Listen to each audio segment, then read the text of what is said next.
Grace and peace to you. Welcome to Morning Watch. Good morning, Kenna. And good morning to you, friends. I'm Rob, one of the pastors here at White Plains. Glad to have you with us today on a Tuesday, the start of another week for us on Morning Watch. Morning, Terry. It's Holy Week. One of the most important and busiest times of the Christian year.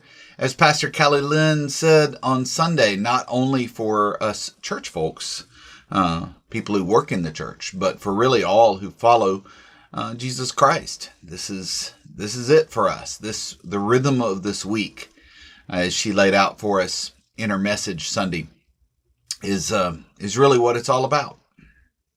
So glad you're here as a part of that rhythm. Morning, Keith. Morning, Faye. Morning, Robin. And good morning to you whenever you're watching. If you're new, this is where we gather for a song and a thought for the day. So glad you're here with us. All right. Well, let's begin our time together by going to God in prayer. Help me call a blessing down, for I think our poor old world needs it. A blessing of peace, a blessing of the ordinary, a blessing of national life without chaos, and personal life without fear. Help me pray a healing down, for I know how much we need it. A strengthening of the bonds between us, simple respect and patient listening, a new beginning for us all. And help me welcome the sacred down, the wide-winged spirit drawn from every corner of heaven to walk among us once more, to show us again how it can be when justice is the path and love the destination. Amen and amen. All right. Here's one of my favorites. I hope I can make it through it without just crying.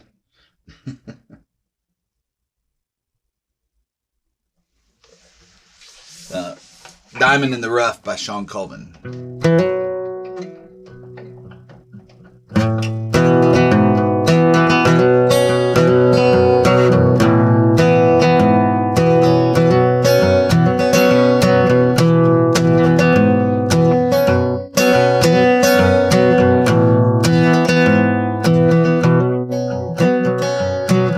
As a little girl, I came down to the water.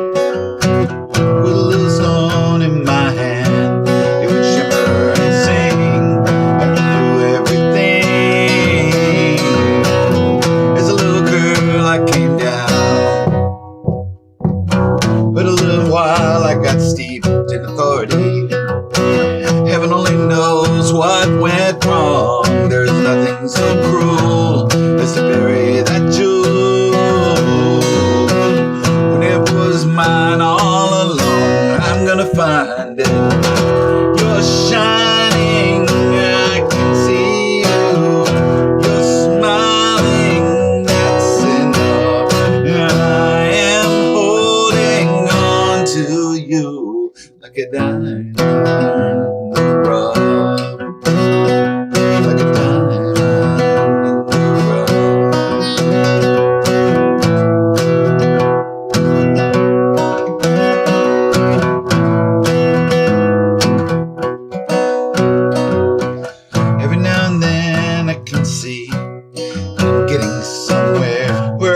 To go now is so deep. I was angry back then, and you know I still am. I have lost too much sleep. I'm gonna find it. You're shining, I can see you. You're smiling, that's enough. I am holding on to you like a diamond.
like a diamond in the rough, like a diamond in the rough.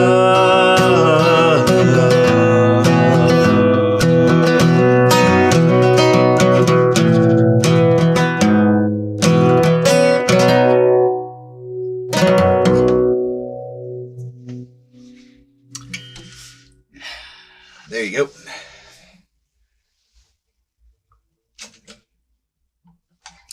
It's a song about therapy, amongst other things.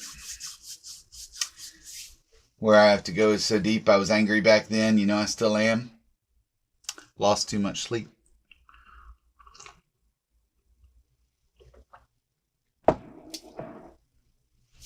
But it's also about childhood and kinship.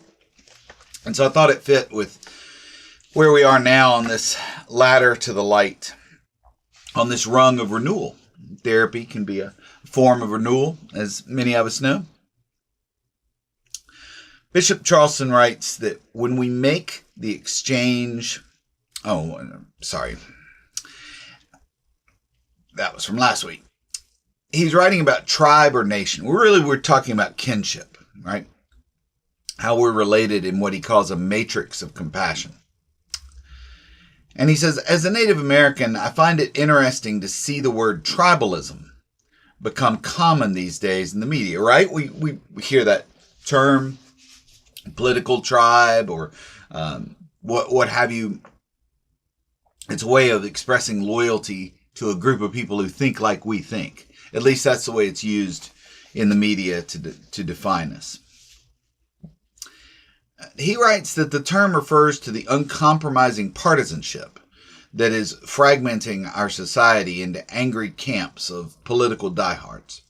And the irony is that the original tribe, as we understood it, was a communal, extended family that accepted diversity and welcomed the stranger. We called ourselves not a tribe, but a nation,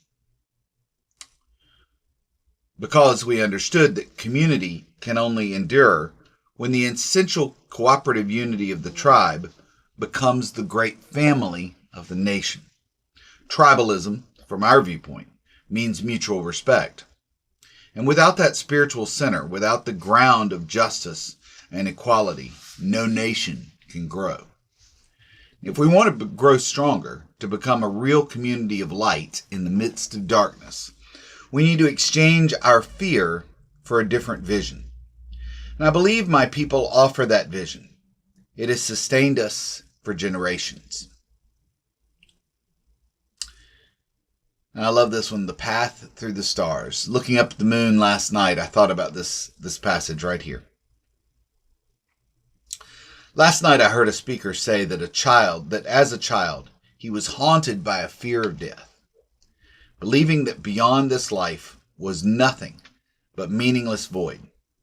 He's changed his mind now, but his early perceptions made me think of my own childhood. I remember standing outside at night as a little boy, far from any city lights, watching the Milky Way move across the sky. My elders taught me that there was really no death, only change. That one day I would travel over these stars to discover another peaceful home. Creation is not a machine, but a mystery. Life is not a diving board over an empty pool, but rather a path through the stars. Fear is the void, not death. He says, in order to receive this exchange that's offered by Native American tradition, we must put down the idea that the earth is nothing more than a vast accumulation of natural resources. Instead, we must see the earth as a living presence. We must recognize the interrelatedness of all life and begin to actively engage in protecting and learning from all our relations. So that bit about the path through the stars, it reminded me of being out at Mesa Verde in the Four Corners area in South Colorado. It really is different out there. It feels different. The air feels different. There's not that stickiness in the air that we have here.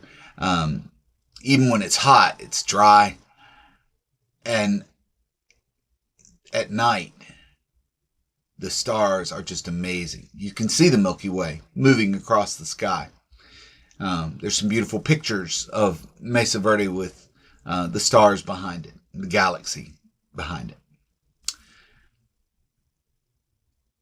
Sometimes we need to go to a place like that, even if it's only in our mind, to appreciate the vastness of God and that truth that he said that fear is the void, not death. Fear is what we have to be worried about. Not the passing of time. Not even the end of our lives.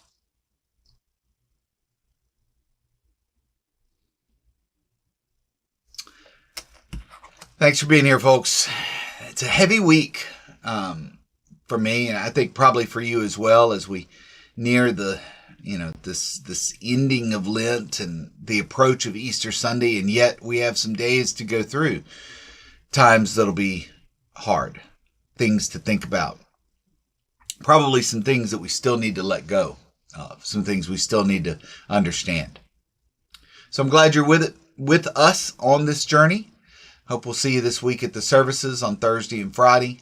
Maybe come and walk the labyrinth on Saturday, and of course join us in worship on Sunday. I will see you tomorrow morning for another morning watch. So thanks for being here. May you find peace and purpose in this day. And I'll talk to you soon.